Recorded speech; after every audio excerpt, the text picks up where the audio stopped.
Hey friends, I'm here to give you guys another update. I hope you're all staying safe and healthy as we continue to navigate the coronavirus pandemic that continues to ravage the world. And as we're all reflecting right now on issues of social justice and social inequality that have really been brought to light following the death of George Floyd. So we hope you're all doing well.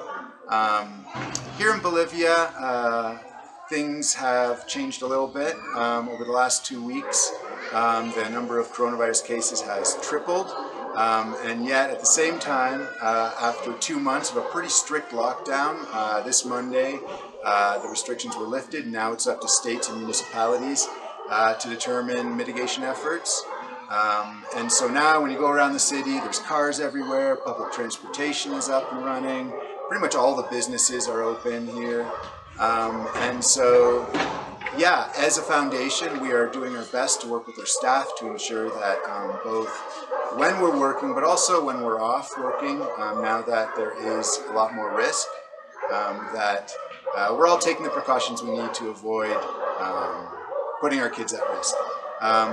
In terms of the day-to-day, things are pretty much the same in both of our homes. The kids, the teens, the young adults, they continue to take classes virtually. And our staff, somehow or another, are continuing to come up with really neat, creative, new ideas of activities to distract the kids and keep them moving and happy during this time.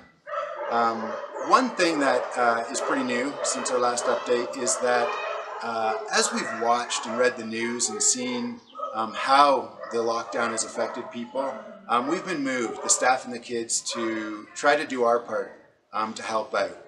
There are a lot of families that are suffering. There are police officers who are having to kind of monitor the mitigation efforts and are being exposed to the virus a lot more.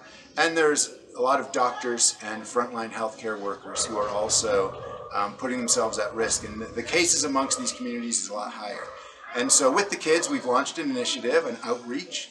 And so we're providing packages of like food and masks and cleaning supplies to the families of our children, to the families of children who have gone home to live with relatives, to the young adults who went through our transition program and are now living independently, and also to kind of families in extreme need that are neighbors of our staff.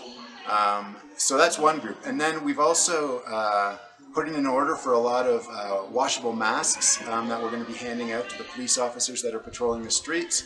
And we're joining forces with an initiative called Sponsor a Hero, which is basically providing PPE to the frontline healthcare workers of the 3 major COVID-19 reference hospitals here in Cochabamba. And so it's a way to give back to the people who are giving so much for us. Our children are writing handwritten notes to go with every donation that we make as a way to encourage them. But also as a way to show our kids that even though they're small and even though they're stuck in a lockdown, they can make a difference and help others. And so actually, as I finish this up, I'm going to upload this video, and following that, I'm going to post a link. And if you're interested in helping our kids with this outreach, you can make a donation there. These are not funds to help our operations. These are donations specifically to help these impoverished families, the police, and the medical workers here in Cochabamba. But if you're interested, that would be an awesome way to support our kids. So yeah, that is the latest from here in Cochabamba and with ninosconvalor.